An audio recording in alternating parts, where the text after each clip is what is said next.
Hello, welcome back to another MotoX Collective video with me, TFC. So here we are, the last Anaheim round of the season with A3. So to start off, we've got a fairly short start straight for Anaheim, into pretty much a 180 left, down a straight, we've got a 180 right, across the whole shot line, small double into a long whoop section.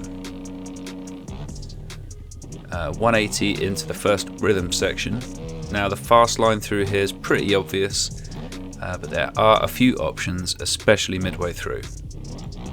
We're then into a sand section with a small rhythm, back across the start straight, and into a San Diego-esque section of drag racing with a small double.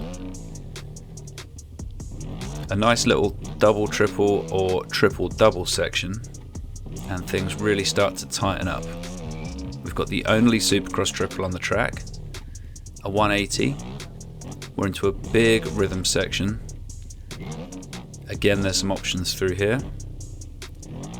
A 180 back into another rhythm section, this one longer again with choice. 90 over the start, which jumps over the start itself. And a 180 back across the whole shot line into the whoops, and that's a lap. Now I love Anaheim, but 3 rounds seems like a bit much. So for me personally, I'm glad to see the back of it. Not only that, but this is the last baseball stadium track of the season.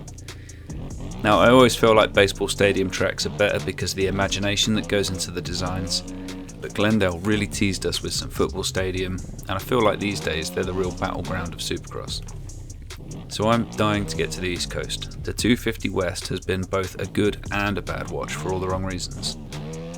I don't want to enjoy racing just because of the drama, and I don't want to struggle to enjoy it because it's a whitewash.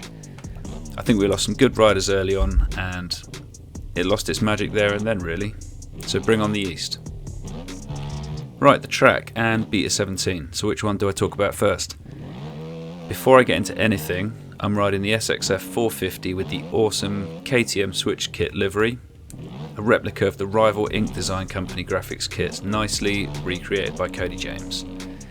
And I'm also wearing the Fox Flex Air Myra kit and gloves made by James Petch, or Jim Jam 195 on MXB Mods, from part of his pretty large MX22 pack. So I'll put a link for those mods in the description below, and you guys should go check those out and show them some love. So the track this week was difficult. When you've got a template for Supercross tracks that works, and there are drastic changes to the game, it can take a little while to get things back in order, so that's why I'm a little bit late with this one. And things are scaled down. It was pointed out by Jelly3357 that Glendale just seemed really big in Beta 17, and it was a good point. I mean, everything worked in 16, but the apparent changes to the surfaces in 17 made the tracks almost unplayable. And these tracks don't have a reference to scale, but everything needed scaling down loads, and the tracks now feel way more realistic. The rhythms are doable, but at the same time they kind of got me because the track map rhythms are oddly placed. Now, I said at the start of this series that I wasn't going to move any jumps in order to get stuff to work, and I'm still not going to do that. So what you get is what you get, but it's awesome to see the track is still rideable, and I really hope you guys enjoy it, even though it's probably a bit more of a challenge now. So the track itself is really fun, the rhythms aren't too technical, and there's definitely workable options. But I feel like the sand section might not be a rhythm in real life, possibly large rollers or maybe small wall type hits, and the triple after the finish might not be there in the same way. But you know, I should really stop guessing because I only got it right once. I mean, saying that, the rhythm into the sand at Glendale was massive, and I saw quite a few guys having to check up and double some of the jumps in the middle, so I guess I've got that.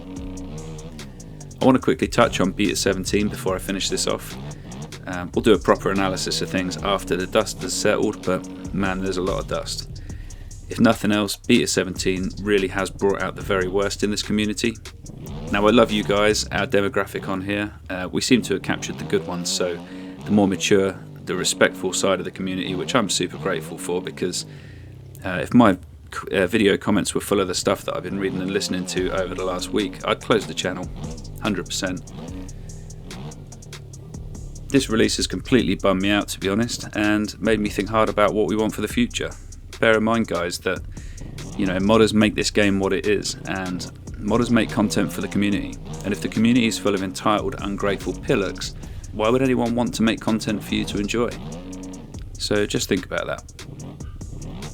As for the MotoX Collective community, keep being awesome, respectful, open-minded. Good stuff's coming. Alright, thanks a lot and enjoy A3.